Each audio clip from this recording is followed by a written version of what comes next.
Kita sekarang sebagai bangsa menghadapi tantangan geopolitik dan geoekonomi yang penuh dengan konflik, ketegangan, dan ketidakpastian. Peperangan terjadi di banyak tempat, bahkan di Eropa, di Timur Tengah, di kawasan yang walaupun jauh dari kita, tetapi ternyata memiliki dampak dan pengaruh yang sangat besar terhadap kehidupan kita. Oleh karena itu, karena kondisi yang kita hadapi seperti ini, saya berpendapat bahwa Presiden Republik Indonesia harus hadir langsung menyampaikan pokok-pokok pikiran perekonomian dan pengelolaan negara. Saudara-saudara sekalian,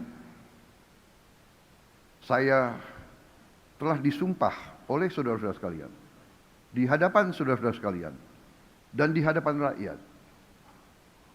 Tugas saya untuk menjalankan Undang-Undang Dasar Negara Republik Indonesia 1945, di mana saya bertanggung jawab untuk melindungi segenap tumpah darah Indonesia.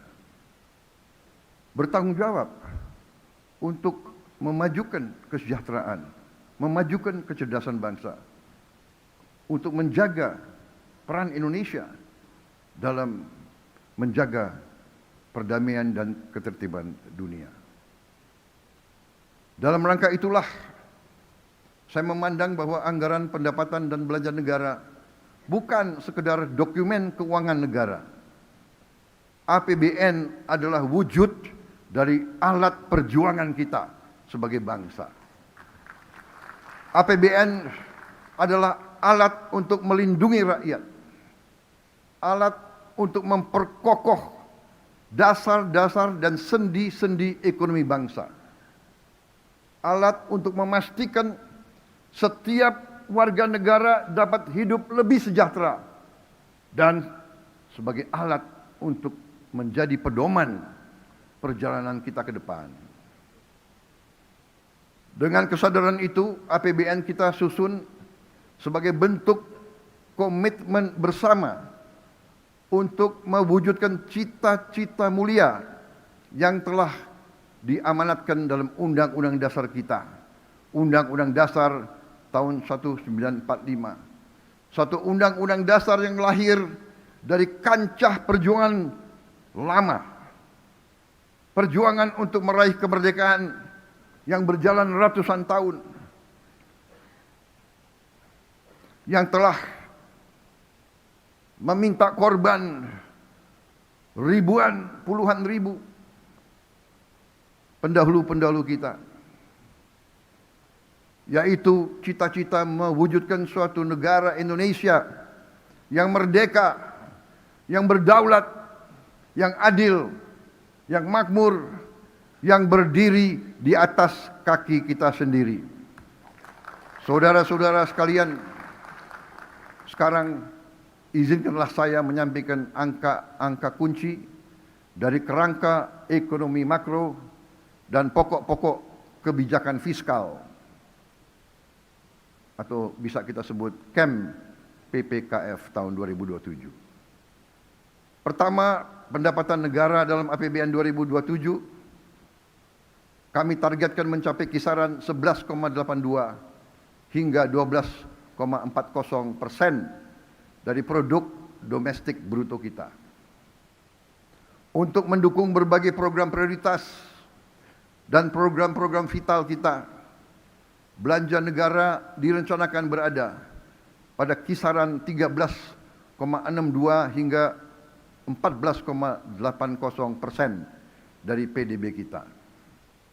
Dari sisi pembiayaan, defisit kita di tahun 2027, defisit APBN akan kami jaga pada kisaran 1,80 hingga maksimal 2,40% PDB. Dan kita akan berjuang terus untuk menekan dan memperkecil defisit ini. Suku bunga surat berharga negara SBN tenor 10 tahun kami jaga berada pada kisaran 6,5 hingga 7,3%. Nilai tukar rupiah terhadap dolar Amerika Serikat berada pada rentang 16.800 rupiah hingga 17.500 rupiah.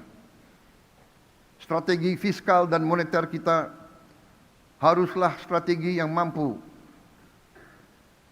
untuk menjaga nilai tukar kita tetap stabil terhadap mata uang dunia. Inflasi akan kami jaga tetap pada kisaran 1,5 hingga 3,5%. Pada sektor energi, harga minyak mentah Indonesia diperkirakan sebesar 70 hingga 95 dolar Amerika per barrel. Selanjutnya, lifting minyak bumi ditargetkan 602 hingga 615.000 barrel per hari dan lifting gas 934 hingga 977.000 barrel setara minyak bumi per hari. Dengan strategi ekonomi yang tepat, kebijakan fiskal yang prudent dan berkelanjutan, saya yakin ekonomi Indonesia dapat tumbuh pada kisaran 5,8 hingga 6,5% di tahun 2007 menuju pertumbuhan ekonomi 8% pada tahun 2029. Dan pertumbuhan tersebut harus tercermin pada meningkatnya kesejahteraan rakyat secara nyata.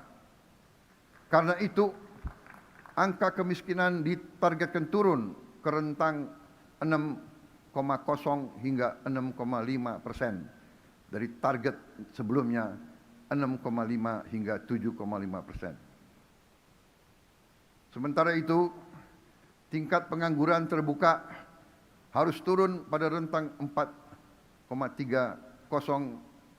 hingga 4,87% dari target sebelumnya 4,44 hingga 4,96%. Lebih lanjut, rasio Gini kita targetkan harus semakin membaik pada rentang 0,362 hingga 0,367 dari target sebelumnya 0,377 hingga 0,380. Jarak antara yang terkaya dan yang termiskin tidak boleh semakin lebar. Bahkan harus kita perjuangkan untuk terus menyempit. Dengan berbagai program prioritas di bidang sumber daya manusia, indeks modal manusia ditargetkan membaik menjadi 0,575 dari sebelumnya 0,570.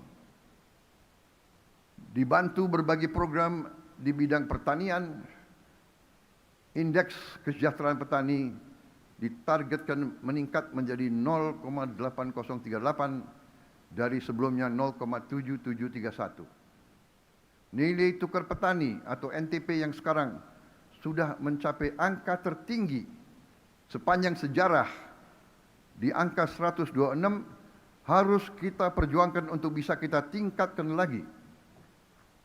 Kita juga akan membuka lapangan kerja secara besar-besaran. Ditargetkan proporsi lapangan kerja formal meningkat menjadi 40,81% di tahun 2007 dari sebelumnya 35,00% di tahun 2026 atau naik 5,81%. Saudara-saudara sekalian, demikian telah saya sampaikan angka-angka kunci dari kerangka ekonomi makro dan pokok-pokok kebijakan fiskal tahun 2027.